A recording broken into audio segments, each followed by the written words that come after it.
ایک صبر، تو جب ہم وہ اٹھاتے ہیں تو ہمارے مسل چیختے ہیں، پھر ہم اٹھاتے ہیں تو ہمارا جسم خوبصورت بنتا چلا جاتا ہے۔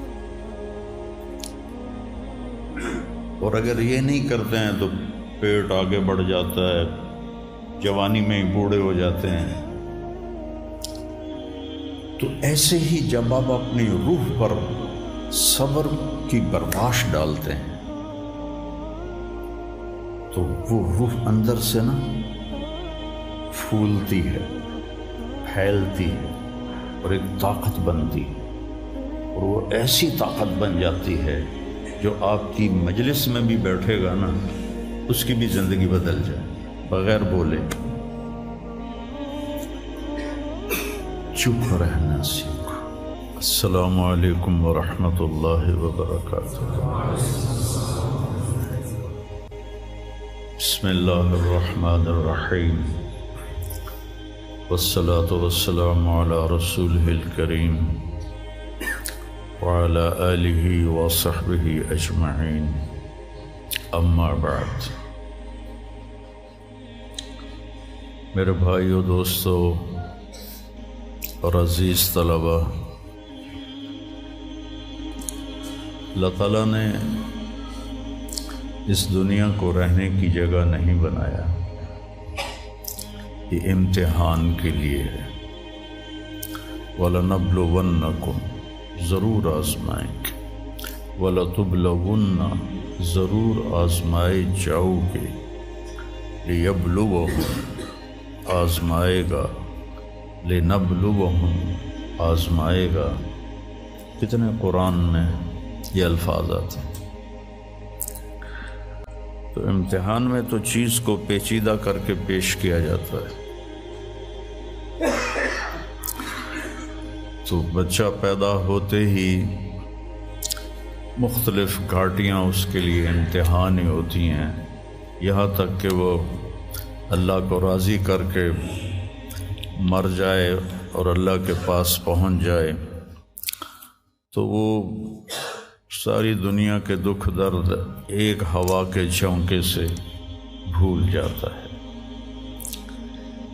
تو اس لیے اللہ نے اس کائنات میں اندھیرا رکھا ہے، روشنی کو لانا پڑتا ہے۔ اس کائنات کی اصل اندھیرا ہے، راستہ تلاش کرو، روشنی کو لانا پڑتا ہے۔ دنیا کا 97، اس کائنات کا 97% بالکل گھپ اندھیرا ہے، اس کے بارے میں آج تک کوئی کچھ نہیں جانتا کہ اس میں کیا ہے۔ یہ جو 3% ہے، اس میں اللہ تعالیٰ نے روشنی کا انتظام کیا ہے، یہ بھی اندھیرا۔ والذی جعل الشمس ضیاء والقمر نورا وقدرہ منازل، کہ وہ سورج کو لے کر آیا اور چاند کو لے کر آیا، ورنہ اصل یہ بھی اندھیری کائنات ہے۔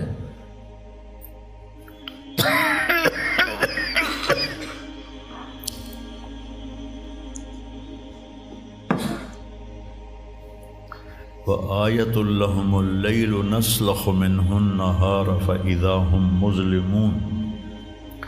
سورہ یاسین کی یہ آیت بتلاتی ہے کہ اللہ نے ایک بڑی خوبصورت تشبیہ دی ہے بات کو سمجھانے کے لیے۔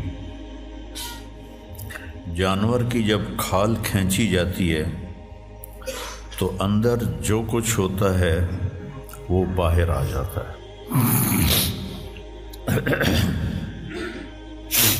پھل کی جب کھال اتاری جاتی ہے تو اس کے جو اندر ہوتا ہے وہ باہر آ جاتا ہے۔ تو اللہ نے اس کائنات کو ایک جانور سے تشبیہ دی ہے۔ سلاخہ کہتے ہیں کھال اتارنا۔ کسائی، آپ عید پہ تو آپ سب بھی دیکھتے ہیں کہ وہ لگے ہوتے ہیں، کھال اتار رہے ہوتے ہیں۔ تو آیت لہم اللیل، میری نشانیوں میں سے رات ہے۔ میں کیا کرتا ہوں، اس کو دن کی کھال پہناتا ہوں، تو تم روشن دن دیکھ رہے ہو، ایک دوسرے کو دیکھ رہے ہو کہ میں نے سورج کو حکم دیا تو الشمس تجری لمستقر لہا، وہ اپنے مدار پہ چل پڑا۔ پھر میں نے چاند ایک صبر، تو جب ہم وہ اٹھاتے ہیں تو ہمارے آ رہے ہوتے ہیں۔ سو آیت اللہم اللیل، میری نشانیوں میں سے رات ہے۔ میں کیا کرتا ہوں، اس کو دن کی کھال پہناتا ہوں، تو تم روشن دن دیکھ رہے ہو، ایک دوسرے کو دیکھ رہے ہو کہ میں نے سورج کو حکم دیا تو الشمس تجری لمستقر لہا، وہ اپنے مدار پہ چل پڑا۔ پھر میں نے چاند کو حکم دیا تو والقمر قدرناہ منازل، تو وہ اپنی رات کے اندھیروں میں اجالے لانے لگا۔ تو پھر میں کیا کرتا ہوں، نسلخ منہ النہار، یہ جو دن کی میں نے کھال پہنائی اندھیروں کو، اس کے اوپر سے میں دن کی روشنی کی کھال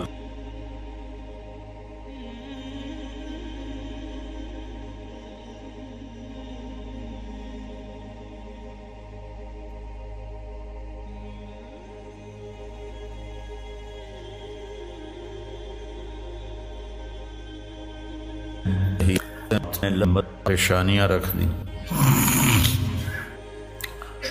تو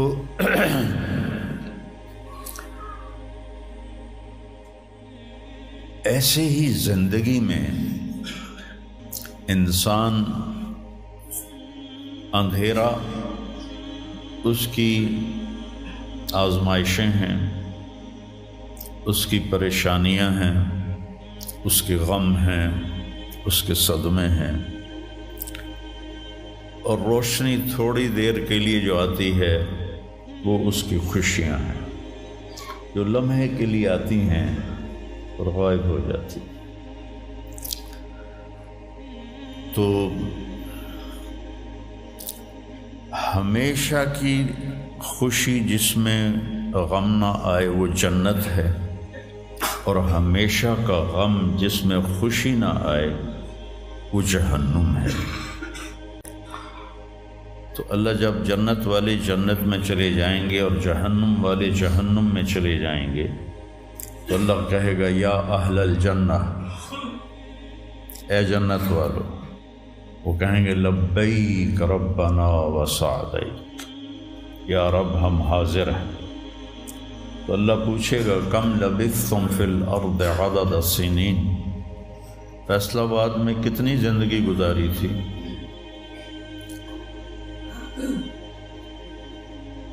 تو سارے کہیں گے نوح علیہ السلام سمیت، جنہوں نے 1400 سال کی زندگی پائی، 950 سال تو تبلیغ کی، 400 سال اوپر گزارے، وہ بھی کہیں گے یومن او بعد یوم، یا اللہ یا ایک دن گزارا تھا یا آدھا دن گزارا تھا۔ تو اللہ تعالیٰ فرمائیں گے نعم متجرت، شاباش، مبارک ہو، بہت خوبصورت تم نے تجارت کی، دن آدھے دن کی،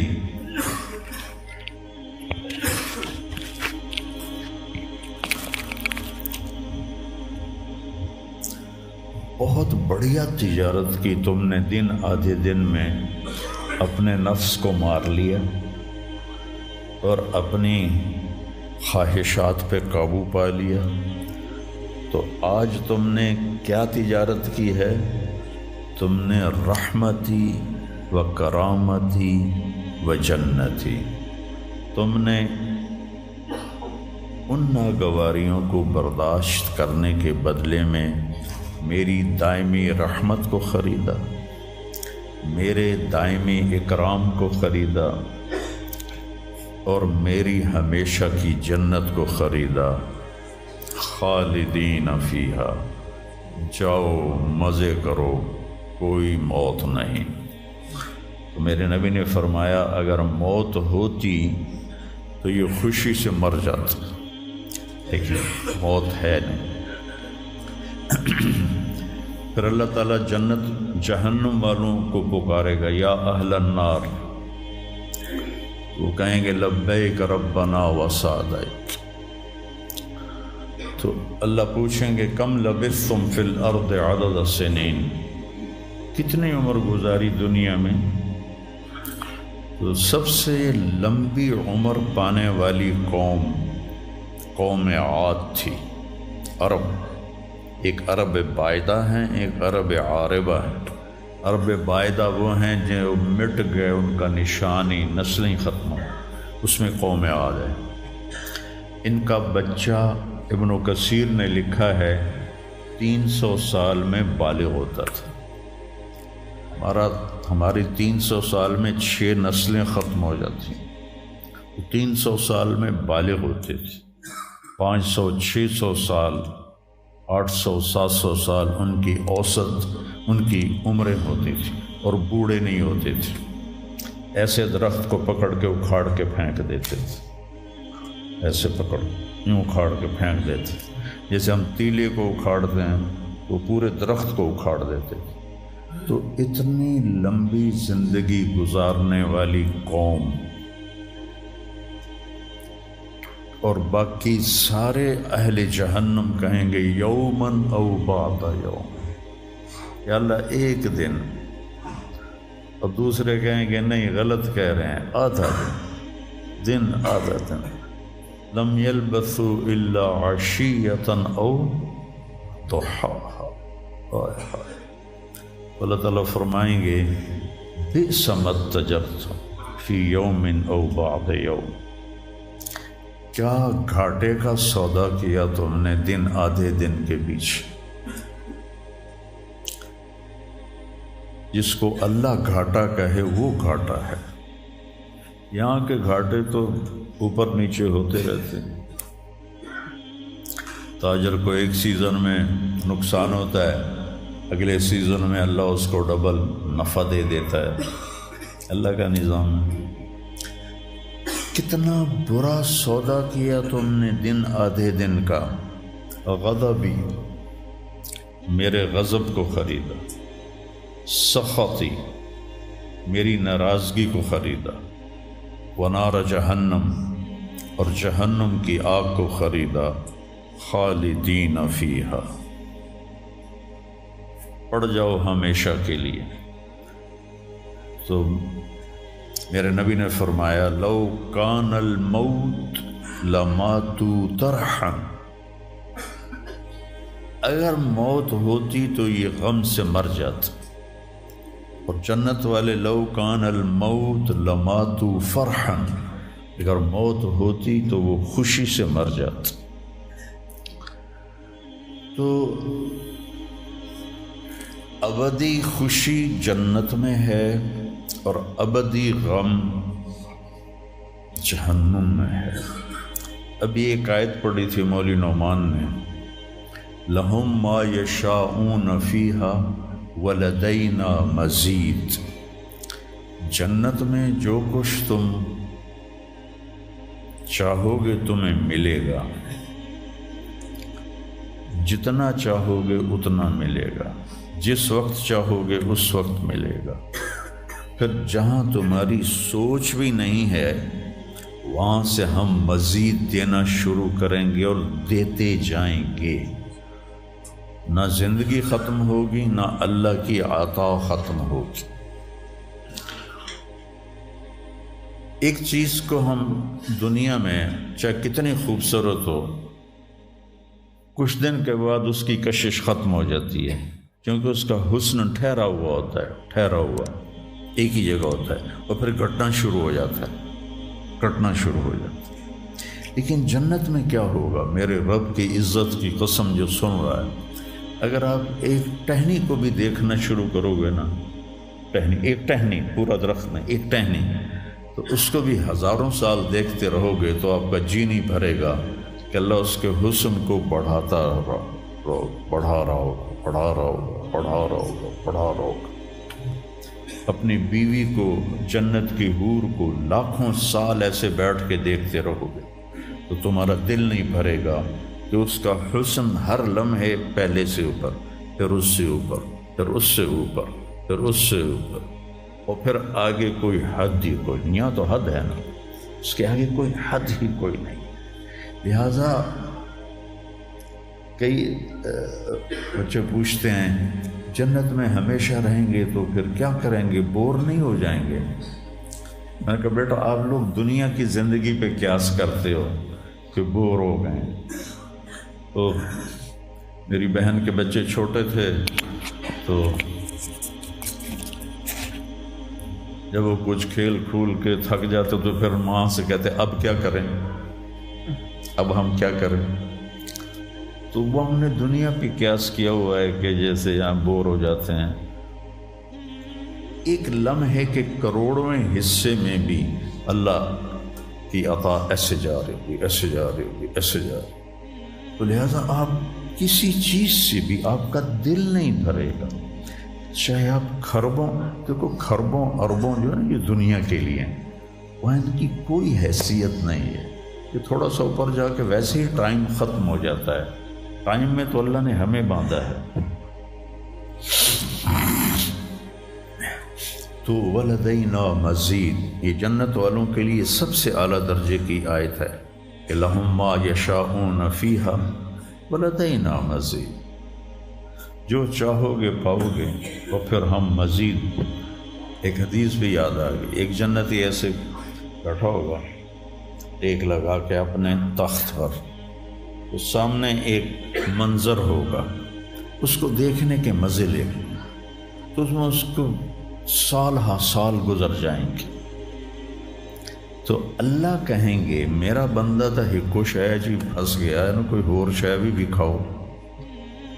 تو اس کے ایسے بیٹھا ہوگا تو اس کے کندھے پہ ایسے کوئی ہاتھ مارے گا، تو ایسے یوں پیچھے مڑ کے دیکھے گا تو ایک لڑکی کھڑی ہوگی جس نے 100 جوڑے پہنے ہوں گے، اور ان جوڑوں میں اس کا پورا جسم چاندی کی طرح، شیشے کی طرح چمک رہا ہوگا۔ جب اس کے چہرے کو دیکھے گا تو ان گالوں میں اسے اپنا چہرہ نظر آئے گا، ایسا شفاف ہوگا یہ۔ جب اس کے سینے پر نظر پڑے گی تو اس میں اپنا چہرہ دیکھے گا، جب اس کے پیٹ پر نظر پڑے گی تو اسے اپنا چہرہ نظر آئے گا، تو انہیں ہی کملا ہو جائے گا۔ وہ کہے گی اما لک فینا من رغبۃ، آپ کو میری ضرورت ہے؟ کہے گا بلا، کیوں نہیں، پر تو ہے کون، میری جنت کی تو نہیں ہے۔ یہ جو 72 حوریں ہیں یہ تو شروع میں ہیں، پھر تو ملتی ہی رہیں گی۔ ہر نعمت، صرف حور نہیں، ہر نعمت ملتی ہی رہے گی۔ تو وہ کہے گا بلا لیکن من انتی، جی تو بڑا چاہ رہا ہے لیکن تو ہے کون؟ وہ کہے گی انا من اللواتی قال اللہ تعالی ولدینا مزید، میں ان میں سے ہوں جن کے بارے میں اللہ کہتا ہے ولدینا مزید، ولدینا مزید، ولدینا مزید، ہم پھر تمہیں اور بھی دیں گے، اور بھی دیں گے، اور بھی دیں گے۔ یہ چند دن ہیں، گزار لو میری ماں۔ جہنم والوں کے لیے سب سے خوفناک آیت ہے فَذُوقُوا فَلَن نَّزِيدَكُمْ إِلَّا عَذَابًا، ان کا عذاب ایک جگہ پہ نہیں ٹکا ہوگا، بڑھتا جائے گا، بڑھتا جائے گا، بڑھتا جائے گا۔ فَيُعَذِّبُهُ اللَّهُ الْعَذَابَ الْأَكْبَرَ، عذاب اکبر کہنے والا اللہ اکبر ہے تو کتنا بڑا ہوگا۔ النار الکبریٰ، بہت بڑی آگ۔ جہنم سے کسی کو نکال کے دنیا کی آگ میں لٹا دیا جائے تو وہ ایسی گہری نیند سوئے گا کہ اس کی آنکھ ہی نہیں کھلے گی، وہ اسے ٹھنڈک محسوس ہوگی۔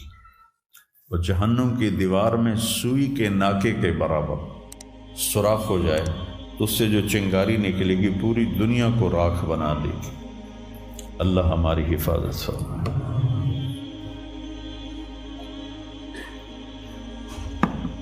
تو یہ پیپر ہے. تو اللہ تعالیٰ کو جو چیز سب سے زیادہ پسند ہے ایمان کے بعد، لا الہ الا اللہ محمد رسول اللہ کے بعد، وہ بندے کا صبر ہے.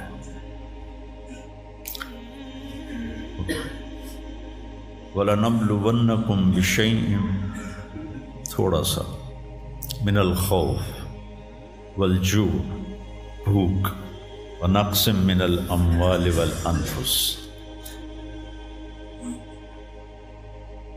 مال اور جان میں کمی. پھر کیا ہے؟ والثمرات، اور کاروبار میں کمی، کھیتیوں میں کمی. پھر کیا کرو؟ وَبَشِّرِ الصَّابِرِينَ، وَبَشِّرِ الصَّابِرِينَ، صبر والوں کو بشارت دے دو. اولئک علیہم صلوات، ان کو اللہ شاباش دے رہا ہے. صلوات کا ترجمہ میں کرتا ہوں شاباش، کہ اللہ کہہ رہا ہے شاباش، واہ واہ، کیا کہنے. ورحمہ، اور رحمت بھیج رہا ہے. وَأُولَئِكَ هُمُ الْمُهْتَدُونَ، اور یہی ہیں ہدایت یافتہ. ایک دفعہ ابن القیم رحمہ اللہ کی اب تو نہ کتاب یاد ہے نہ پڑھا یاد ہے، سوائے ایک فغان بے شرر سینے میں باقی رہ گئی، سوز بھی رخصت ہوا جاتی رہی تاثیر بھی. تو انہوں نے تمام صفات ایمان کے ساتھ صبر کو قرآن سے دکھایا تھا. ایمان کے ساتھ صبر، نماز کے ساتھ صبر، روزے کے ساتھ صبر، ذکر کے ساتھ صبر، جہاد کے ساتھ صبر، انفاق کے ساتھ صبر، تبلیغ کے ساتھ صبر، ہر چیز کے ساتھ صبر صبر صبر صبر صبر. صبر انسان کے ایمان میں ایسے ہے جیسے جسم میں روح ہوتی ہے. روح نکل جائے تو جسم میت ہوتا ہے، ایمان میں سے صبر نکل جائے تو صبر بے جان ہو جاتا ہے. وَاسْتَعِینُوا بِالصَّبْرِ وَالصَّلَاةِ، مجھ سے مدد طلب کرو صبر اور نماز سے. پھر آگے کہا اِنَّ اللَّهَ مَعَ الصَّابِرِينَ، میں نمازیوں کے ساتھ نہیں، میں صبر والوں کے ساتھ. پھر صبر دو طرح کا ہے. ایک ہے جس پر ہمارا اختیاری کوئی، میرے سر میں درد ہے، اب بھی درد کے ساتھ بول رہا ہوں. ان بچوں کو چھٹیاں ہونے والی ہیں، اس لیے تھوڑی بات ان سے کہہ رہا تھا، تھوڑی تمہیداً کچھ اور باتیں آ گئی. تو میں کیا کروں؟ کسی سے لڑائی کروں؟ کسی ڈاکٹر کا گریبان پکڑوں؟ میرے لیے صبر کے سوا چارہ کوئی نہیں. مجھے صبر ہی کرنا ہے اور اپنا دوا کھانی ہے. اگر اللہ اس میں شفا ڈال دے تو اس کی مرضی، نہیں ڈالی تو بھی اس کی مرضی پر راضی. یہ صبر ہے غیر اختیاری، اس پر بھی بہت بڑا اجر ہے. میرا جوان بیٹا میرے ہاتھوں سے نکل گیا، میں نے اپنے ہاتھوں سے اسے قبر میں اتارا. یہ صدمہ مجھے بھولتا ہی نہیں. ساری زندگی بڑی آزمائش، شہرت آپ کو نظر آتی ہے کہ بڑی واہ واہ ہو رہی ہے، بڑا یہ ہو رہا ہے وہ ہو رہا ہے، لیکن اس کے اندر اتنی آزمائشیں ہیں. اگر اللہ سے ڈر کے آدمی چل رہا ہو تو پھر اس میں اتنے امتحان ہیں کہ آدمی یا تو بچا بچا کے نہ رکھ اسے، تیرا آئینہ ہے وہ آئینہ، کہ شکستہ ہو تو عزیز تر ہے نگاہ آئینہ ساز میں. دل ایسے ہی پارا پارا ہو جاتا.